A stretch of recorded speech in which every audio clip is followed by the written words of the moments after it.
2014 ప్రాంతంలో ఇదే కూటమి చంద్రబాబు నాయుడు, పవన్ కళ్యాణ్ అట్లాగే నరేంద్ర మోడీ అంటే బీజేపీ, టీడీపీ, జనసేనల యొక్క కూటమి గెలుపు సాధించింది. అదే ఫార్ములా ఈసారి కూడా అప్లై చేయాలి, మరింత స్ట్రాంగ్గా అప్లై చేయాలి, జగన్ని తక్కువ సీట్లకి పరిమితం చేయాలి అనేటువంటి లక్ష్యంతో వీళ్ళు ముందుకెళ్తున్నారు.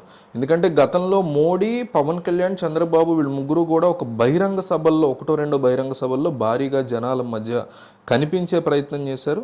అది బాగా వర్కౌట్ అయింది. ఏపీకి కేంద్రం యొక్క సపోర్ట్ ఉంటే అక్కడ మోడీ యొక్క గాలి వస్తుంది కాబట్టి, ఆయన అధికారంలోకి రావడం తథ్యం కాబట్టి ఇక్కడ కూడా ఏపీలో ఇది జరిగే అవకాశం ఉందని, అట్లాగే ఏపీలో కూడా ఎంతో కొంత మోడీ గాలి ఉంటుంది కాబట్టి దేశవ్యాప్తంగా ఉన్నది, అది కూడా వీళ్ళకి వర్కౌట్ అయ్యి డెఫినెట్లీ అధికారంలోకి రావడం జరిగింది. అయితే అప్పట్లో మనం చూడని సీన్లు కూడా ఇప్పుడు చూస్తున్నాం. అవేంటంటే పవన్ కళ్యాణ్, చంద్రబాబు కలిసి రోడ్ షోలు చేయటం. అది కూడా ఈ ఏదైతే ఈ కోస్తా జిల్లాలు, ఈస్ట్ వెస్ట్ గోదావరి ఉన్నాయో ఈ ప్రాంతాల్లో, ఆ ప్రాంతాల్లో ఏంటంటే ఎక్కువగా పవన్ కళ్యాణ్ సంబంధించినటువంటి ఫాలోవర్స్ అనండి, ఆయన సామాజిక వర్గ జనాలు అనండి, వాళ్ళు ఎక్కువగా కనిపిస్తూ ఉంటారు. సో అక్కడ పోటీ విషయంలో మొదటి నుంచి ప్లాన్ చేస్తున్న చంద్రబాబు అక్కడ పోటీ చేయించే దిశగా పవన్ కళ్యాణ్కి అక్కడ కూడా కొన్ని ఎక్కువ సీట్లు ఇచ్చారు. సో ఇప్పుడు ఈ రోడ్ షోలు ఏవైతే నడుస్తున్నాయో, ఈ రోడ్ షోలకి జనాల యొక్క స్పందన చాలా బాగా వస్తుంది.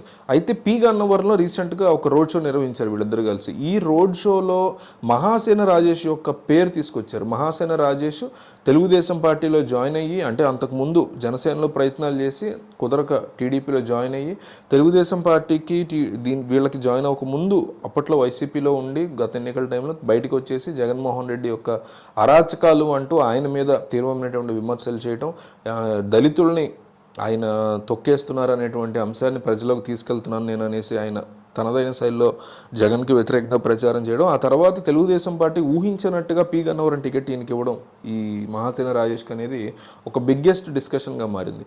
అయితే పి గన్నవరంలో ఉన్నటువంటి అనేక లోకలోకుల వల్ల, జనసేన పార్టీలో తలనొప్పులు కావచ్చు, టీడీపీలో తలనొప్పులు కావచ్చు, ఈ రెండు కార్యక్రమాల వల్ల, వీళ్ళు ఇద్దరు పార్టీలో ఉన్న లోకలోకుల వల్ల ఆ సీటు వదిలేసుకున్నాడు మహాసేన రాజేష్ తనంతట తానే. అయితే ఆ తర్వాత సొంత పార్టీ పెడతానంటూ బయటకు వెళ్తానంటూ చెప్పడం, లేదని మళ్ళీ చంద్రబాబు కన్విన్స్ చేస్తే వెనక్కి రావడం, ఇదంతా కూడా మనం చూసాం. సో ఇదే పి గన్నవరం ప్రాంతంలో పవన్ కళ్యాణ్, చంద్రబాబు కలిసి మహాసేన రాజేష్ పేరెత్తగానే జనాల్లో మాత్రం మీరు ఏమైనా అనుకోండి చాలా అద్భుతమైనటువంటి స్పందన వచ్చింది. అప్పుడు నిజంగా వీళ్ళిద్దరూ అనుకుని ఉంటారు, అర్రే అనవసరంగా ఇతన్ని మనం ఇక్కడి నుంచి తీసేసామే, అంటే తీయడం అంటే వీళ్ళు తీలే పాప అంతనే వదిలేసుకున్నాడు, అంటే అక్కడ లోపల జరిగినటువంటి లోకల్ని వీళ్ళిద్దరూ మేనేజ్ చేసుకోలేకపోవడం అనేది వాళ్ళ తప్ప అనుకోవచ్చు.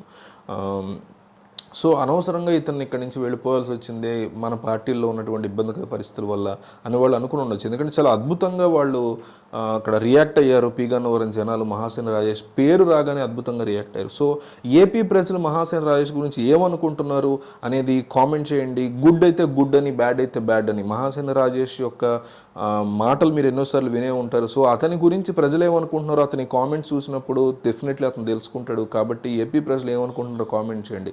రాజేష్ ఈజ్ గుడ్ లేదా రాజేష్ ఈజ్ బ్యాడ్ అని ఎందువల్ల కూడా కారణాలు తెలియజేయండి, గుడ్ అయినా బ్యాడ్ అయినా కూడా. సో ఈ వీడియో మాత్రం చాలా ఇంపార్టెంట్, గుర్తుపెట్టుకుని కామెంట్ చేయండి.